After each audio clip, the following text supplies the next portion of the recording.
Question પર, તો તમને ક્વેશ્ચન કેવા ટાઈપના પૂછાઈ શકે આ ટોપિક જે આપણે ભણ્યા એમાંથી, તો તમને થોડો આઈડિયા આવશે કે કઈ ટાઈપના ક્વેશ્ચન્સ કોમ્પિટિટિવ એક્ઝામ્સની અંદર એમસીક્યુના ફોર્મમાં પૂછાતા હોય છે. તો ક્વેશ્ચન આન્સર કરવાની ટ્રાય કરજો બધા.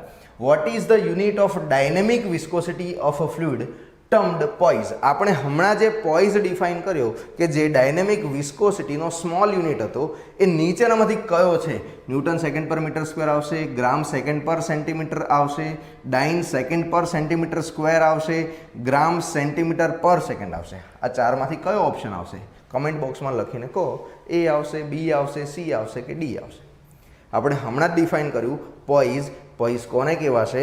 તો જે મોટો યુનિટ હતો, એસઆઈ યુનિટ હતો, ન્યૂટન સેકન્ડ પર મીટર સ્ક્વેર, એને કન્વર્ટ કરીએ નાના યુનિટમાં તો જે યુનિટ મળે છે એને જ આપણે નામ આપ્યું છે પોઈઝ. હવે આપણે લખ્યું હતું એ વખતે કે જ્યારે વિસ્કોસિટી ડિફાઇન થશે ત્યારે એનો યુનિટ આવશે પાસ્કલ ઇન્ટુ સેકન્ડ, અથવા તો લખીશું ન્યૂટન પર મીટર સ્ક્વેર સેકન્ડ મલ્ટીપ્લાય, તો ન્યૂટન સેકન્ડ પર મીટર સ્ક્વેર. આને કન્વર્ટ કરશો સ્મોલમાં તો લખ્યું હતું આપણે ત્યાં લખેલું જ છે dyne second per centimetre square, જે ઓપ્શન તમને આપેલો છે સી. તો so correct answer is C. Clear છે? જે લોકોએ સી આન્સર કર્યો છે કરેક્ટ છે. આવા ક્વેશ્ચન્સ પૂછાઈ શકે. એ પછી નેક્સ્ટ ક્વેશ્ચન પર જઈએ. What is dynamic viscosity in pascal into second for liquid having relative density? એટલે કે સ્પેસિફિક ગ્રેવિટી આપેલી છે તમને. સ્પેસિફિક ગ્રેવિટી આ કેસમાં તમને કેટલી આપી દીધી? 0.85 and kinematic viscosity of 2.5 centistoke. સ્ટોકમાં તમને યુનિટ આપ્યો છે અને પાછો સેન્ટી સ્ટોકમાં આપ્યો છે. સો કાઇનેમેટિક વિસ્કોસિટી જે આપણે લખી હતી એ તમને આપી દીધી 2.5 સેન્ટી સ્ટોક. સેન્ટી સ્ટોક. સો તમારે ડાયનેમિક વિસ્કોસિટી પાસ્કલ ઇન્ટુ સેકન્ડમાં કેટલી થાય એવું પૂછ્યું. એસઆઈ યુનિટની અંદર ડાયનેમિક વિસ્કોસિટીની વેલ્યુ કેટલી થાય એવો ક્વેશ્ચન પૂછેલો છે. સોલ્વ કરીને આન્સર ફટાફટ લખો. આવો સિમ્પલ કેલ્ક્યુલેશન વાળો ક્વેશ્ચન તમને પૂછાઈ શકે. જે લોકો વિચારતા હોય કે ના કેલ્ક્યુલેટિવ ક્વેશ્ચન છે જીપીએસસીમાં નહીં આવે, તો વિધાઉટ કેલ્ક્યુલેટર આને આપણે આરામથી સોલ્વ કરી શકીએ. સો આવો ક્વેશ્ચન પૂછાઈ શકવાના ચાન્સીસ છે. સો કેલ્ક્યુલેટ આપણે આરામથી કરી શકીશું. હમણાં આપણે કરીએ જ છીએ. આન્સર કેટલો આવશે એ પણ આપણે જોઈએ છીએ. ત્યાં સુધી જે લોકો એટેમ્પ કરી રહ્યા છે એ લોકો ફટાફટ આન્સર લાવવાની ટ્રાય કરો. કેવી રીતે આવશે એની હિન્ટ આપું તો કાઇનેમેટિક વિસ્કોસિટી ડિફાઇન કરી છે ડાયનેમિક વિસ્કોસિટી અપોન ડેન્સિટી. તમને કાઇનેમેટિક વિસ્કોસિટીની વેલ્યુ આપેલી છે, તમને સ્પેસિફિક ગ્રેવિટીની વેલ્યુ આપી છે. અહીંથી તમને ખબર પડશે ડેન્સિટી કેટલી થાય. ડેન્સિટી એટલે સ્પેસિફિક ગ્રેવિટી મલ્ટીપ્લાય બાય 1000 અને 1000 વડે મલ્ટીપ્લાય કરો તો આન્સર શું આવશે? 850 kg પર મીટર ક્યુબ. 850 kg પર મીટર ક્યુબ. અહીંથી મારે જો ડાયનેમિક વિસ્કોસિટી ફાઇન્ડ કરવી હોય તો હું શું કરીશ? Rho into nu, density into kinematic viscosity multiply કરવાનો. બંને તમને મલ્ટીપ્લાય કરો તો મારો આન્સર આવશે. ક્લિયર થશે? ડેન્સિટી તમને આપી છે 850. વિસ્કોસિટી તમને કાઇનેમેટિક કેટલી આપી છે? 2.5. હજી કોઈનો આન્સર નથી આવ્યો. દેટ મીન્સ તમે આ યુનિટને કન્વર્ટ કરી શક્યા નથી. Centi stoke. હવે સેન્ટીનો મિનિંગ શું થશે? Divide by 100.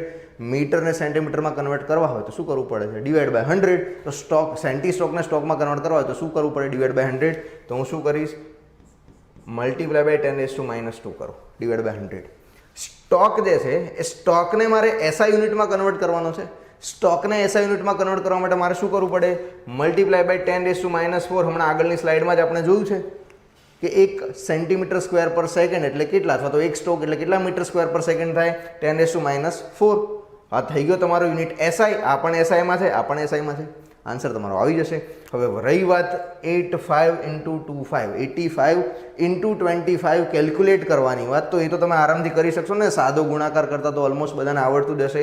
એનો આન્સર કંઈક આવશે 2125 0 ડિવાઈડ બાય 10, બીકોઝ આ 10 તો છેદમાં હતા જ, ઇન્ટુ 10⁻⁶. આ એ કેન્સલ થશે. જો આ 10⁻⁶ જે છે એને આપણે 10⁻³ કન્વર્ટ કરવાની ટ્રાય કરીએ તો 3 પોઈન્ટ આગળ જશે. આન્સર આવશે 2 into 125 into 10⁻³ pascal into second, અથવા તો બીજો યુનિટ આપેલો હોય તો પણ ચાલે, ન્યૂટન સેકન્ડ પર મીટર સ્ક્વેર. અહીંયા પાસ્કલ ઇન્ટુ સેકન્ડની જગ્યાએ તમને જો ન્યૂટન સેકન્ડ પર મીટર સ્ક્વેર આપ્યો હોય તો પણ આ જ આન્સર આવશે. ક્લિયર છે? તો આન્સર કયો આવશે આપણો? Option B is correct answer. Clear થશે? અહીંયા તકલીફ ક્યાં પડશે? કેલ્ક્યુલેશનમાં નહીં. જો તમને કેલ્ક્યુલેશનમાં તકલીફ પડતી હોય 85 × 25 કરવામાં, તો તમારે પ્રેક્ટિસ કરવી પડશે. એનો કોઈ ઓપ્શન નથી. જેટલી વધારે પ્રેક્ટિસ કરશો એટલી સ્પીડ વધારે આવશે. બીજું, જેમને સેન્ટી સ્ટોકમાં નથી ખબર પડતી એમને બી પ્રેક્ટિસ કરવી પડશે. યુનિટ કન્વર્ઝનના MCQs જે છે એ જેટલા વધારે સોલ્વ કરશો એટલું કન્વર્ઝન તમારું થોડું સ્ટ્રોંગ થશે, ભૂલ નહીં થાય, આન્સર તમારો આવી જશે. એકદમ ઇઝી ક્વેશ્ચન છે, આરામથી GPSC આવા ક્વેશ્ચન પૂછી શકે. નેક્સ્ટ ક્વેશ્ચન જોઈએ. જે નવા ટ્રેન્ડ પ્રમાણેનો ક્વેશ્ચન છે, GPSC રિસેન્ટલી છેલ્લી 2-3 ભરતીથી આવા પ્રકારના સવાલો પૂછી રહી છે અને આવા ક્વેશ્ચન્સ જે છે એ વધી રહ્યા છે, ઓછા નથી રહ્યા. આવા ક્વેશ્ચન ધીરે ધીરે ઇન્ક્રીઝ થઈ રહ્યા છે. ધ્યાનથી ક્વેશ્ચન રીડ કરજો. એસર્શન રીઝન ક્વેશ્ચન કેવા છે? અને એસર્શન અને રીઝન બે સ્ટેટમેન્ટ આપેલા હશે તમને. પહેલું સ્ટેટમેન્ટ કંઈક એવું લખ્યું છે, in fluid the rate of deformation is far more important than that the total deformation itself. Total deformation કરતાં રેટ ઓફ ડિફોર્મેશન ફ્લુઇડની અંદર ઘણું વધારે ઇમ્પોર્ટન્ટ છે, એવું કંઈક કહે છે. Second statement, a fluid continues to deform so long as the external forces are applied. A fluid continuous to deform so long as the external force are applied. શું કહેવા માગે છે આ સ્ટેટમેન્ટ? સેકન્ડ સ્ટેટમેન્ટ એવું કહે છે કે બહારથી જ્યારે એક્સટર્નલ ફોર્સ આપણે એપ્લાય કર્યો હશે ત્યારે ફ્લુઇડ કન્ટિન્યુઅસલી ડિફોર્મ કરે છે. એ તો આપણે ભણીને જ ગયા ને, હમણાં જ ડિસ્કશન કર્યું ફ્લુઇડની ડેફિનેશનની અંદર જ. એક્સટર્નલ ફોર્સ એપ્લાય કરશો તો ફ્લુઇડ કન્ટિન્યુઅસલી ડિફોર્મ કરે છે. આપણે જોઈને જ આવ્યા છીએ, તો બીજું સ્ટેટમેન્ટ તો સાચું છે. હવે પહેલું સ્ટેટમેન્ટ શું કહેવા માગે છે? એ એવું કહે છે કે ફ્લુઇડની સ્ટડીની અંદર ટોટલ ડિફોર્મેશનના કમ્પેરિઝનમાં રેટ ઓફ ડિફોર્મેશન એટલે કે શું? ડિફોર્મેશન થવાનો રેટ પર યુનિટ ટાઈમ પર સેકન્ડે કેટલું ડિફોર્મ થઈ રહ્યું છે વધારે ઇમ્પોર્ટન્ટ છે, ફાર મોર ઇમ્પોર્ટન્ટ છે. તો એ સ્ટેટમેન્ટ પણ કરેક્ટ છે. કઈ રીતે સમજો? સોલિડનું જ્યારે ડિફોર્મેશન થતું હશે ત્યારે એ સોલિડ કેટલા ડિગ્રી પર શિયર ડિફોર્મેશનમાં ગયો અથવા તેનો સ્ટ્રેઇન કેટલો છે એ આપણે કેલ્ક્યુલેટ કરીએ છીએ. તો ત્યાં શું ઇમ્પોર્ટન્ટ છે કે કેટલું ડિફોર્મેશન થયું, એ અમાઉન્ટ ઓફ ડિફોર્મેશન. જ્યારે ફ્લુઇડના સ્ટડીની અંદર કેટલા અમાઉન્ટમાં ડિફોર્મ થયું છે તો તમે શોધી જ નથી શકવાના. તમે શું શોધી શકવાના છો? પર સેકન્ડ એ કયા રેટથી ડિફોર્મ થતું જાય છે. બિકોઝ થોડો એવો પણ શિયર ફોર્સ આપશો એ કન્ટિન્યુઅસલી ડિફોર્મ કરવાનું ચાલુ કરી દેશે. ક્લિયર થાય કે ન થાય? ધેટ મીન્સ અહીંયા ઇમ્પોર્ટન્ટ શું છે? Rate of deformation. જ્યારે સોલિડ બોડીના એનાલિસિસમાં ઇમ્પોર્ટન્ટ શું છે? Total deformation. ધેટ મીન્સ બંને સ્ટેટમેન્ટ સાચા છે. હવે ઓપ્શન રીડ કરીએ. Both A and R are individually true. બંને ઇન્ડિવિજ્યુઅલી સાચા છે. And R is the correct explanation of A. R એ એનું કરેક્ટ એક્સપ્લેનેશન છે. સેકન્ડ એવું લખ્યું છે, A and R both individually true but R is not the correct explanation of A.